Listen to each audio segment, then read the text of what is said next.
எஜமானன் நீங்க தானே, என் எஜமானன் நீங்க தானே, எஜமானன் நீங்க தானே, என் எஜமானன் நீங்க தானே.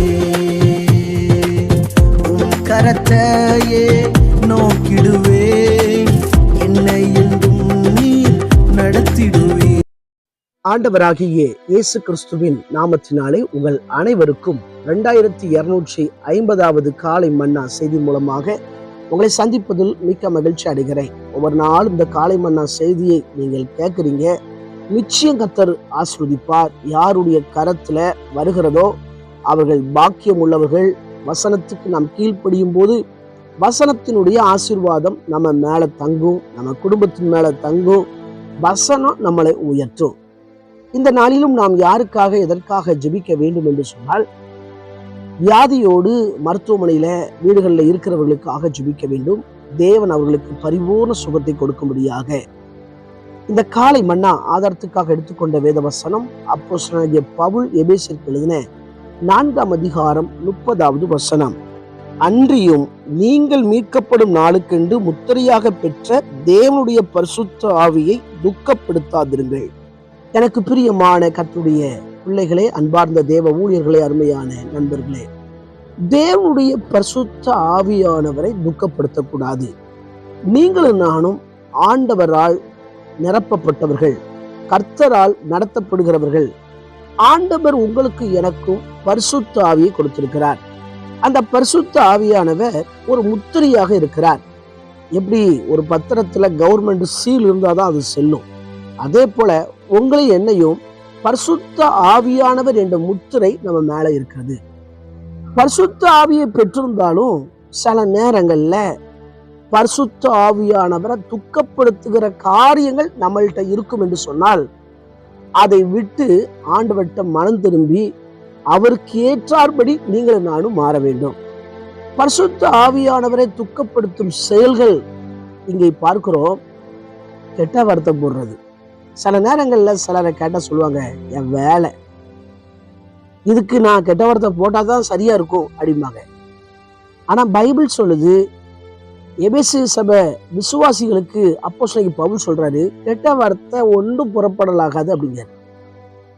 ஒருவேளை ஆண்டவருக்குள்ள இருந்துகிட்டே கெட்ட வார்த்தை போட்டுக்கிட்டு இருப்பானா, ஆண்டோடைய அற்புதங்கள் திட்டங்கள் நம் மூலமா நிறைவேறாது.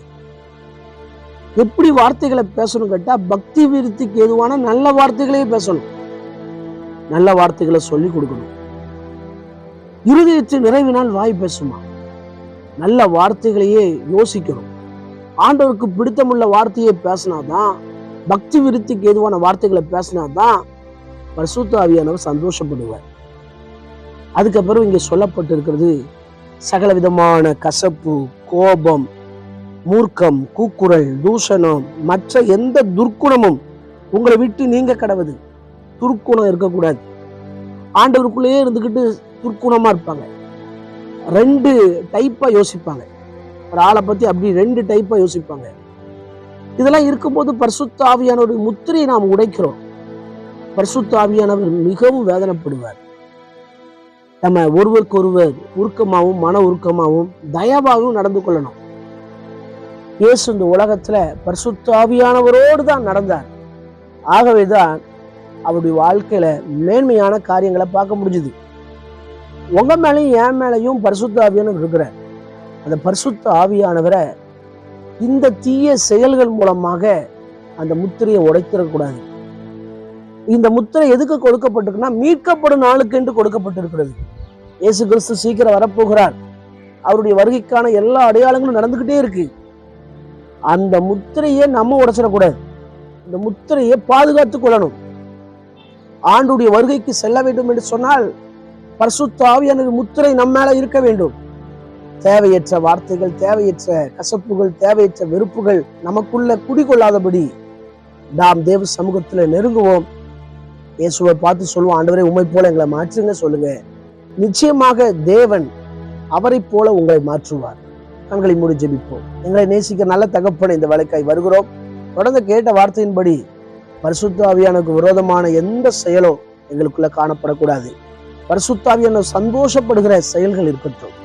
ஆண்டவரே, தொடர்ந்து பிறந்த நாள், திருமண நாளை நினைவு கூறுகிற ஒவ்வொருவரையும் ஆசீர்வதிங்க.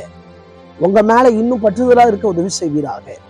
இந்த நாள் முழுவதும் கர்த்தருடைய கரம் ஆளுகை செய்து நடத்தட்டும். இயேசுவின் மூலம் ஜெபம் கேளும் ஜீவனும் நல்ல பிதாவே, ஆமென். ஆண்டு சுத்தமானால் மீண்டும் நாளை காலை புதிய காலை மன்னா செய்திகளை சந்திக்கிறேன். அதுவரை தேவ கிருபை தாங்குவதாக. மாரநாதா, இயேசு வருகிறார். ஆயத்தமாகவும் மனிதரை ஆயத்தப்படுத்துவோம். ஆமென். அல்லேலூயா. Praise the Lord. உந்தனின் சேவை செய்வே எந்த சூழ்நிலையிலும்